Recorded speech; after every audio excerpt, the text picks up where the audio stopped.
রাঙামাটির বিসিক শিল্পনগরীর কেমিক্যালযুক্ত বিষাক্ত বর্জ্য মিলেছে কাপ্তাই হ্রদে। তাতেই পানিসহ পরিবেশ দূষিত হচ্ছে। সেই দূষণে চর্মরোগ ছড়িয়ে পড়ছে এলাকাবাসীর মধ্যে। ক্ষতিগ্রস্ত হচ্ছে ফসল উৎপাদন। অবশ্য পরিবেশ ধ্বংসকারী প্রতিষ্ঠানের বিরুদ্ধে বারবার ব্যবস্থা নেওয়ার কথা জানাচ্ছে পরিবেশ অধিদপ্তর। এই বিষয়ে আরো জানাতে সরাসরি যুক্ত হচ্ছেন সহকর্মী সৈকত রঞ্জন চৌধুরী। রঞ্জন, দূষণে কি ধরনের প্রভাব পড়ছে আর দূষণ ছড়ানো প্রতিষ্ঠানের বিরুদ্ধে কি কোনো ব্যবস্থা নেওয়া হচ্ছে? দূষণের জন্য যে এখানকার মানিকছড়ি, সাতছড়ি, মগবান সহ প্রায় 30,000 মানুষজন কিন্তু প্রতিদিনই তারা ভোগান্তি পোহাচ্ছে।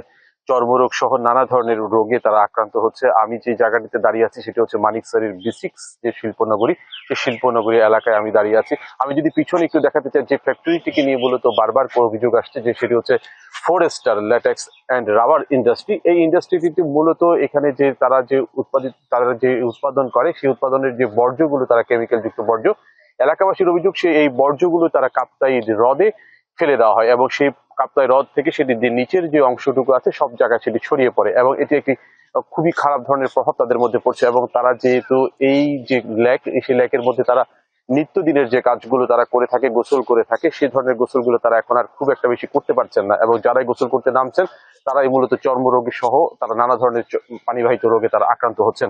আমি যদি একটু দেখাতে চাই যে এখনো পর্যন্ত কিন্তু যে নীল যে জলরাশি, সেটার মধ্যে কিন্তু একটা লাল ধরনের আবরণ কিন্তু এখনো পর্যন্ত রয়েছে এবং এই বিষয়টিকে শিয়া বাটার ও ভিটামিনে সমৃদ্ধ লিলি বিউটি সোপ, তারুণ্যময় উজ্জ্বল ত্বকের জন্য। রিমার্ক। স্থানীয় যে মানুষজন আছেন তারা বেশ উদ্গ্রীব এবং তারা বেশ আতঙ্কিত, যেহেতু ছোট ছোট বাচ্চা থেকে শুরু করে পরিবারের স্বজনরা সবাই মিলে এই চর্মরোগের যে আক্রান্ত গুলো হচ্ছে এবং একই সাথে কিন্তু এখানে যেহেতু মাছ থাকে, সেই মাছগুলো কিন্তু মারা যাচ্ছে এই দূষণের কারণে। যদিও বা আমরা এটি তারা যে অভিযোগটি করেছে স্থানীয়রা, তাদের সাথে আমরা তাদের কথার প্রেক্ষিতে আমরা এখানে যে বিসিক শিল্পনগরের যে ফরেস্টার যে যে রাবার ইন্ডাস্ট্রিটা আছে তাদের কর্তৃপক্ষের সাথে আমরা কথা বলছি। তারা যেটি বলেছে যে বিগত 8 মাস এর আগে তারা এই কাপ্তাই হ্রদে তারা বর্জ্যগুলো আসলে ফেলতো, কিন্তু এখন তারা সেই বর্জ্যগুলো আসলে ফেলে না বলে তাদের দাবি। এবং একই সাথে আমরা তাদের কাছ থেকে জানতে চেয়েছিলাম যে তাদের যে সকল ধরনের কাগজপত্র থেকে শুরু করে সবকিছু যাতে ঠিকঠাক মতো আছে কিনা এবং বৈধভাবে সেটি আছে কিনা। তারা যদিও বা বলেছে যে সবকিছুই তাদের বৈধভাবে তারা এই ব্যবসাটি পরিচালনা করছেন, পরিবেশ অধিদপ্তরেরও ছাড়পত্র আছে, কিন্তু পরিবেশ অধিদপ্তরের যিনি সহকারী পরিচালক আছে তাদের সাথে আমরা কথা বলে জেনেছি যে পরিবেশের যে ছাড়পত্র, ইটিপি ব্যতীত উৎপাদন প্রক্রিয়া বন্ধ রাখার যে নির্দেশনা দেওয়া হয়েছিল, গেল বছর তাদেরকে 1 লক্ষ টাকা জরিমানা করা হয়েছে, কিন্তু তারা সেই নির্দেশনা অমান্য করে তারা এই কারখানাটি এখনো পর্যন্ত পরিচালনা করছে। পরিবেশ অধিদপ্তরের পরিচালক যিনি আমাদেরকে বলেছেন তারা দ্রুততম সময়ে এই কারখানাটিতে আবার অভিযান চালাবে এবং সকল ধরনের নথিপত্র তারা যাচাই বাছাই করবে এবং তাদের বিরুদ্ধে প্রয়োজনীয় ব্যবস্থা গ্রহণ করবে। যেহেতু বিসিক শিল্পনগরী একটি অর্থনৈতিক অঞ্চল, সেখানে এর পাশাপাশি এখানকার মানুষের বসবাস এবং এখানে বিভিন্ন ধরনের ফসলি জমি আছে, সেই ফসলি জমিও কিন্তু তাদের ফসল উৎপাদনে কিন্তু ব্যাহত হচ্ছে। এলাকার মানুষজন বলছে এই ফ্যাক্টরিতে যদি চলতে থাকে তাহলে সেক্ষেত্রে অবশ্যই যাতে সরকারি নিয়ম নীতি